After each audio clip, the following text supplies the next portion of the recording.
Para se produzir vinho espumante existem dois métodos, vamos dizer, são quatro na verdade, dois os mais utilizados no mundo inteiro. Um deles é industrial e o outro é artesanal.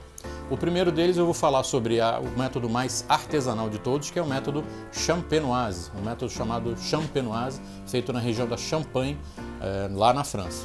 Esse método pode ser chamado também de método clássico ou ainda método tradicional. Vamos chamá-lo assim de método tradicional. Para a gente poder fazer um vinho espumante, o primeiro passo é ter um vinho pronto. Esse vinho pronto se chama vinho base. Falar especificamente do champanhe, onde é a região, talvez o espumante mais famoso, mais conhecido do mundo inteiro. O champanhe ele é produzido a partir de três variedades de uva: Chardonnay, que é uma uva branca, Pinot Noir, que é uma uva tinta, e Pinot Meunier, que é também uma uva tinta.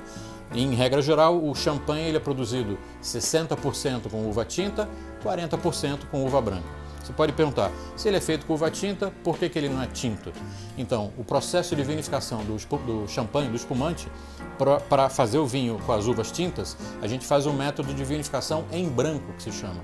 Pega a uva tinta, Pinot Noir, por exemplo, que ela tem a casca bastante fina, não tem muita composição de cor e não tem também quantidade de tanino, prensa a uva, sai o suco e a gente tira a casca. A casca não vai em contato com esse suco de uva para fazer um vinho tinto, por exemplo. Então, o produtor faz três vinhos diferentes, um vinho de Chardonnay, um vinho de Pinot Noir e um vinho de Pinot Meunier, e mistura esses três. A essa mistura a gente dá o nome de assemblage, que é o termo que a gente deve repetir muitas vezes daqui para frente, quando se fala de mistura de uvas. E um detalhe, a gente quase nunca, ou 99% das vezes, não mistura as uvas, sempre mistura os vinhos de cada uma. Então, o assemblage do champanhe, feito com essas três variedades de uva, a gente dá o nome de vinho base. É um assemblage que é o nosso vinho base. A partir daí, a gente vai dar início ao processo de espumantização do vinho. A gente precisa colocar nesse vinho base pronto um pouquinho mais de açúcar e um pouco mais de levedura para que possa fermentar de novo. Essa fermentação vai acontecer dentro da própria garrafa de champanhe que você vai comprar no mercado depois, na loja depois. O método tradicional é feito dessa forma na região do Champagne há séculos. Dom Pérignon foi quem descobriu esse método. Na verdade, foi um acidente que aconteceu enquanto ele produziu o seu vinho branco famoso. Naquela época não existia um grande controle de temperatura e durante o processo de vinificação poderia ter sobrado um pouco de levedura ainda dentro desse vinho. Já estava engarrafado. O que aconteceu, diz a lenda, que a fermentação continuou dentro daquela garrafa de vinho que já estava fechada, pronta para consumir, teoricamente. À medida que a temperatura, o clima esquentou um pouco, a fermentação teve início de novo dentro da garrafa e a garrafa naquela época ela não era preparada para resistir a essa pressão criada pelo gás carbônico. A gente está falando em torno de 6 atmosferas de pressão, são mais ou menos 6 quilos de pressão dentro de uma garrafa de champanhe. Diz a lenda, e existem várias histórias a respeito da Champagne junto com o Dom Pérignon, que ele teria ido lá na sua cave, na sua adega, para pegar uma garrafa e presenciou a explosão de uma garrafa. Ele viu uma garrafa estourando, explodindo e foi beber esse líquido para ver o que tinha acontecido. E uma célebre frase atribuída a ele, que ele, quando provou o vinho, teria dito: "Estou bebendo estrelas". De lá para cá muita coisa mudou, a gente aprendeu muita coisa a como melhorar o processo de produção do champanhe. A Madame Clicquot, de uma champanhe famosa chamada Veuve Clicquot, ela desenvolveu vários processos durante a elaboração do champanhe, como o remoage, por exemplo, que eu vou explicar um pouco mais para frente. Muito bem, então o produtor já fez a fermentação do vinho base, colocou o vinho base junto com levedura e açúcar e colocou na própria garrafa do champanhe. Dentro de cada garrafa, então por isso que é um processo artesanal, dentro de cada garrafa de champanhe vai acontecer um microprocesso de fermentação. Qual é o resultado da fermentação? Você já deve saber muito bem. Álcool e gás carbônico. Nesse caso, a gente quer reter o gás carbônico. Por isso que é feito dentro da garrafa. A garrafa é fechada com uma tampinha, tipo tampinha de refrigerante, que tem um recipiente dentro para segurar a levedura. Uma vez terminado a fermentação dentro da garrafa, essa levedura morta fica em contato com o vinho durante um período bem grande. Para ser um champanhe, para o vinho poder levar esse nome champanhe, um período mínimo e obrigatório que ele precisa passar em contato, essa levedura em contato com o vinho, é de 12 meses. Depois desse período de 12 meses, onde a levedura fica em contato com o vinho lá dentro, o produtor precisa dar sequência no processo e precisa tirar essa levedura de dentro da garrafa. Então você já deve ter ouvido falar sobre um processo de virar a garrafa. Isso se chama remoage. O produtor pega a garrafa, ela está na horizontal, encaixa num móvel chamado pupitre, que é uma pirâmide de madeira com vários buraquinhos, onde a garrafa entra na posição horizontal. Todo dia ela é girada um quarto de volta, para um lado e para o outro. Isso é feito de uma maneira mais forte assim, para que essa levedura possa se soltar do vidro de dentro da garrafa e vai caminhando para o gargalo da garrafa. Esse momento se chama surpoint. O vinho está no ponto para quase terminar o processo.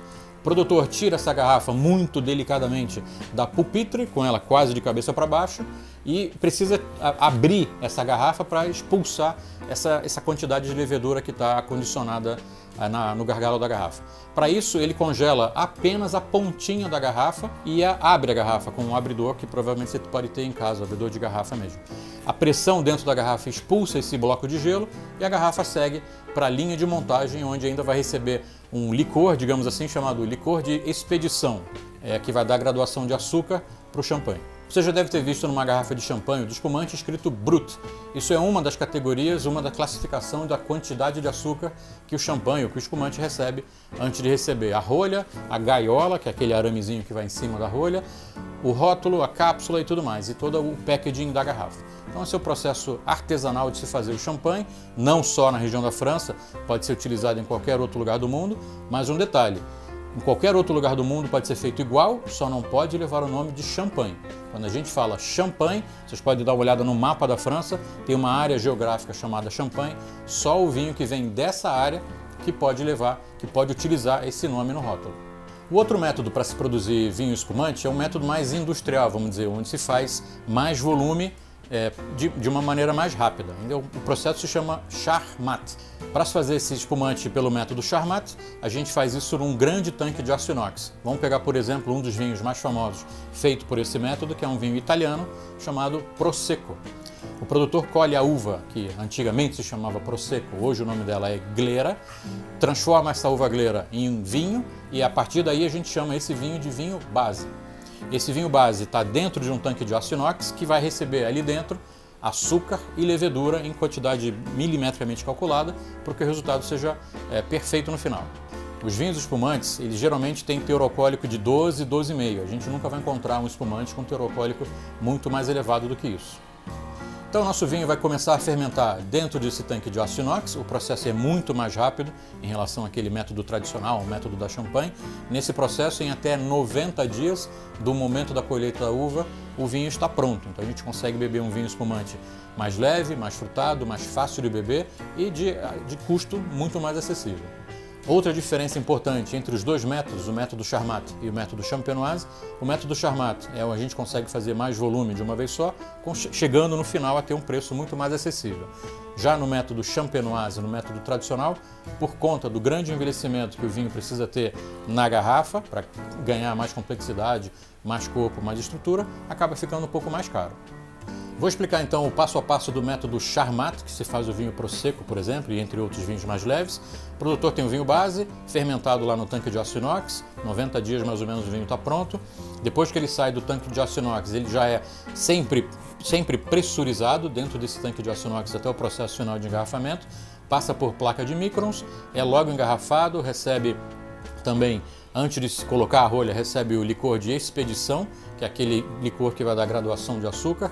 No caso do Prosecco, especificamente esse vinho italiano, feito lá no Vêneto, na Itália, uma região importante da Itália, a quantidade de açúcar colocada é um pouco acima daquela do champanhe chamado de Brut, por exemplo.